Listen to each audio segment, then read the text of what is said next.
Ang mabuting balita ng Panginoon ayon kay San Mateo.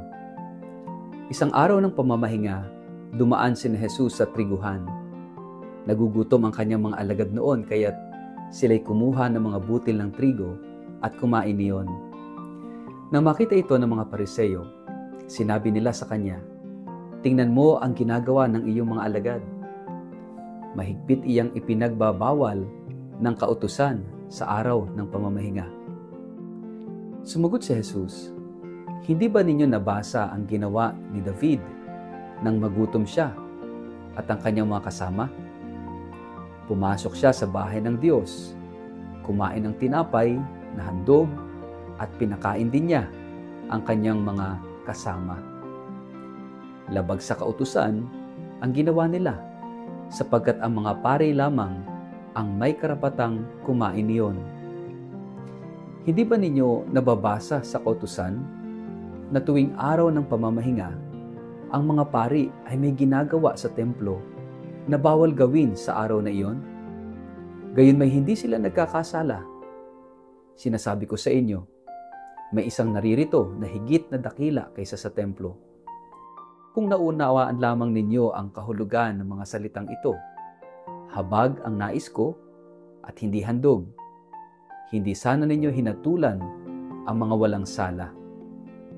Sapagkat ang anak ng tao ay Panginoon ng araw ng pamamahinga." Ang mabuting balita ng Panginoon. Mapagpalang araw sa inyong lahat. Welcome po sa ating Gospel in a Nutshell.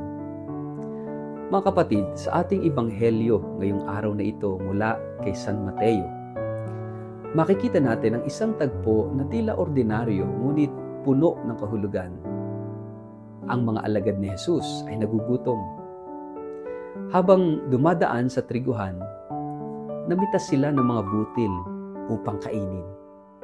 Subalit ang mga Pariseo agad bumatikos. "Tingnan mo, gumagawa ng ipinagbabawal sa araw ng pamamahinga." Dito nagsimula ang isang mas malalim na usapan. Ano ba ang mas mahalaga? Ang batas o ang tao? Ang sakripisyo o ang awa? Ang panlabas na kabanalan o ang panloob na pagkalinga? Ang gutom ay hindi lang tungkol sa pagkain. Ito rin ay sumasagisag sa pangangailangan ng tao, sa katarungan, sa pagkalinga, sa pag-unawa.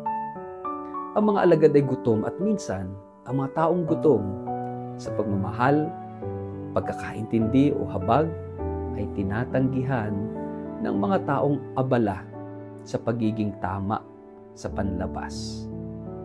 Ang mga Pariseo ay naging mas abala sa batas kaysa sa tao. Para sa kanila, mas mahalaga ang araw ng pamamahinga kaysa sa pagkalam ng tiyan ng marami. Hindi ba't ganyan din minsan ang mundo natin? Mas mahalaga ang imahe kaysa sa ugnayan. Mas inuuna ang forma kaysa sa puso. Mas pinapansin ang paglabag kaysa sa pangangailangan. Sumagot si Jesus sa mga Pariseyong ito sa pamamagitan ng mga halimbawa ni David. Sabi niya, "Hindi ba ninyo nabasa ang ginawa ni David nang siya at ang kanyang mga kasamahan ay nagutom? Si David, bagamat lumabag sa isang panuntunang pangrelihiyon, ay hindi hinatulan ng Diyos. Dahil ang buhay ng tao ang mas mahalaga sa Diyos kaysa sa seremonyal na batas." At sinabi pa ni Jesus, ang anak ng tao ay Panginoon ng araw ng pamamahinga. Ibig sabihin, ang batas ay dapat magsilbi sa tao. Hindi ang tao ang alipin ng batas.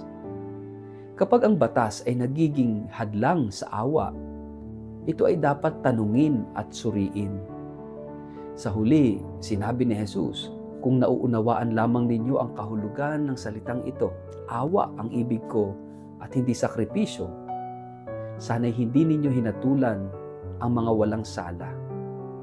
Ang tunay na relihiyon ay hindi lamang pagsunod sa panlabas na tuntunin, kundi ang pag-aalay ng puso na marunong magmalasakit. Ang tunay na kabanalan ay hindi lamang ang pagdarasal, kundi ang pagkakawang gawa. Mas pinapahalagahan ng Diyos ang pusong maawain kaysa sa pusong mapagmataas sa sarili nitong kabanalan. Marami sa atin ang mabilis humusga sa mga nagkakamali, sa mga sumasabay sa ating panuntunan, sa mga taong nasasaktan pero hindi natin naiintindihan. Ang paanyaya ni Jesus, masdan mo ang puso, hindi lang ang ginawa. Makinig ka sa gutom ng tao, hindi lang sa batas. Kung ang puso ng Diyos ay puso ng awa, tayo rin ay tinatawag na maging larawan ng kanyang habag sa mundo. Mas nauuna ba sa akin ang paghuhusga kaysa sa pag-unawa? Paano ko maisasabuhay ang awa ni Kristo sa mga taong sa tingin ko'y lumalabag o hindi karapat-dapat? Sa ngalan ng Ama at ng Anak at ng Espiritu Santo. Amen. Panginoong Jesus, salamat sa iyong paalala na mas mahalaga sa iyo ang aming puso kaysa sa aming panlabas na pagsunod. Turuan mo kaming magkaroon ng pusong maawain, higit pa sa pusong mapanghusga. Bigyan mo kami ng mata upang makita ang gutom ng aming kapwa at lakas upang tugunan ito ng may malasakit. Gawin mo kaming saksi ng iyong habag sa isang mundong nauuhaw sa tunay na pag-ibig. Amen. At pagpalain kayo at ingatan ng makapangyarihang Diyos, Ama at Anak at Espiritu Santo. Amen.